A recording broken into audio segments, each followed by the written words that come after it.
To my dear subscribers and viewers, I bring this video to you showing a very important case of intraoperative meiosis. So the pupil size in this patient went on to become 10% of the normal pupillary dilation. And as you can see, the cataract is a white cataract, which is a fairly difficult challenging case, and when superimposed with 10% dilation, this case became really hard.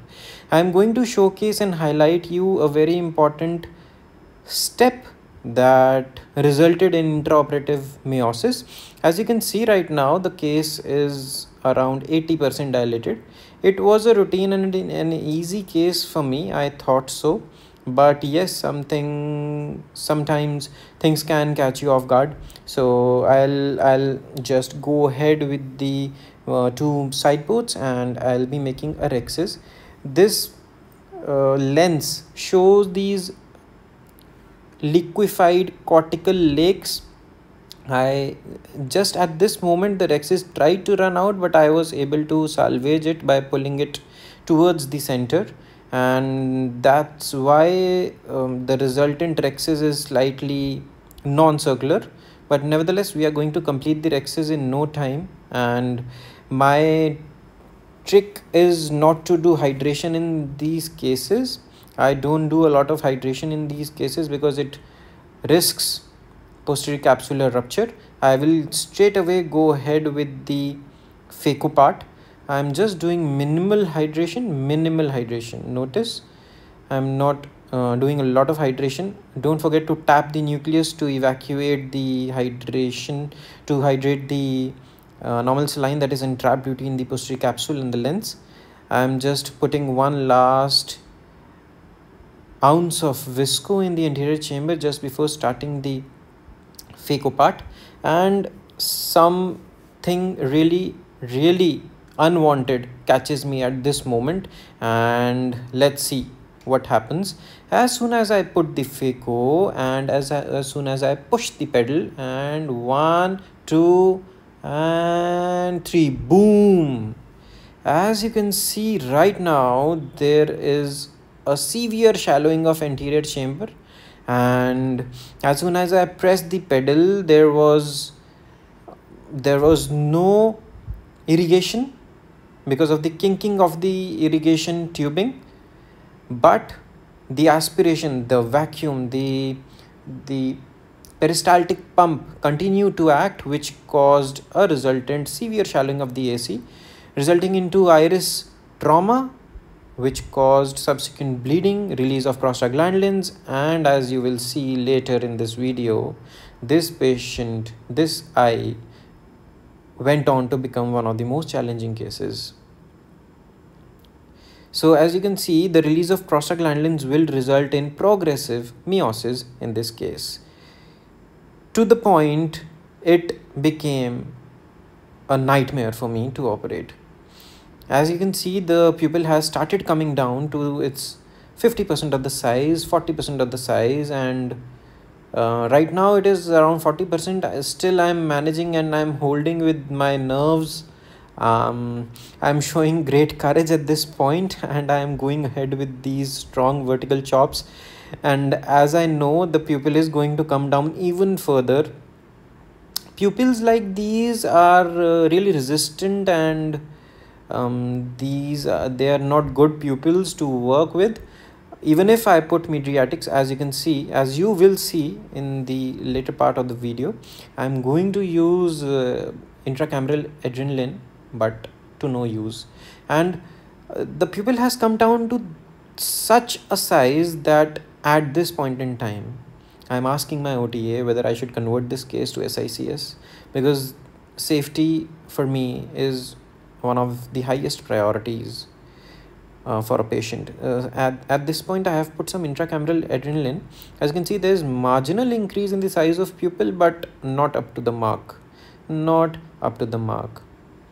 I'll put more of adrenaline in the hope that it will increase, but yes, the iris trauma that was caused by sudden surge, sudden anterior chamber shallowing because of the kinking of the tubing. Yes, I noticed a kink in the irrigation tubing, which resulted in this gaff from my part. All these things teach you a lesson, as you will go ahead doing volumes and volumes of cases, especially in a country like India and other developing nations where there is huge burden of cataract. Things like these can catch you off guard, and they teach you a lot of things. At this point, I decided to go ahead with the Phaco. um, so and God tests our patience in a variety of different ways. The pupil has come down to 10% of the size. It is becoming increasingly impossible for me to operate. I have put more ADR in the anterior chamber in the hope that it dilates a little bit. I'm down to 50% of the nucleus. 50% of the nucleus is left. I'm not able to visualize the post capsule clearly, but still I am going to go ahead with the Phaco. I am not in the habit of using iris hooks because I feel they cause a lot of iris trauma. The post-operative lingering photopsias and iris atrophy of the patient's iris is quite challenging, I feel. So I'm in the habit of using iris hooks only in the patients with pseudoexfoliation syndrome. And just like that, we are down to the last piece. Mind you, the pupil is 10% dilated. I am not in the habit of taking any chances, and anterior chamber is quite shallow, and at this point I felt I ruptured the posterior capsule, but yes, I again thought of putting more and more visco. Remember, in situations like these, visco is your best friend. Never hesitate to fill that anterior chamber with visco. It is a patient's best friend and a surgeon's best friend, especially in cases like these. Even after viscodilation, the pupil is just 50% dilated. But yes, the good part is I am able to visualize the PC is intact, the bag is clear, the patient has minimal cortex left, and we are down to the last pieces of these hydrated cortical fibers. And yes, the case is over. Just a small blunder, just a small blunder of a small kink in the irrigation tubing can result in can wreak havoc during a case. Teaches you a lot of things. Intraoperative meiosis is a reality. You can evade it, you can persuade it, you can escape from it with some nerves of steel. Do not lose your courage, do not lose your patience. Go ahead with the case. Always remain in the center with your Phaco tip and show that courage. Give those strong vertical chops. Just split the nucleus in 4 quadrants, bring one nucleus up.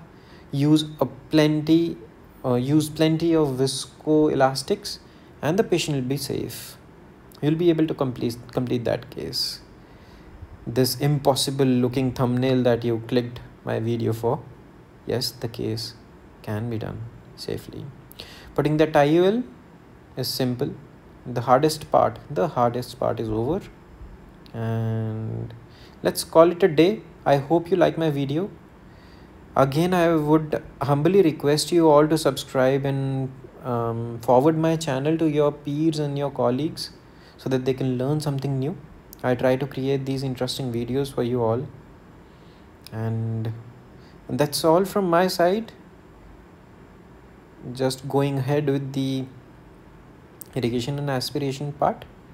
Minimal liquefied cortex is left, and yes, the case is over. The patient got a beautiful result. I gave this patient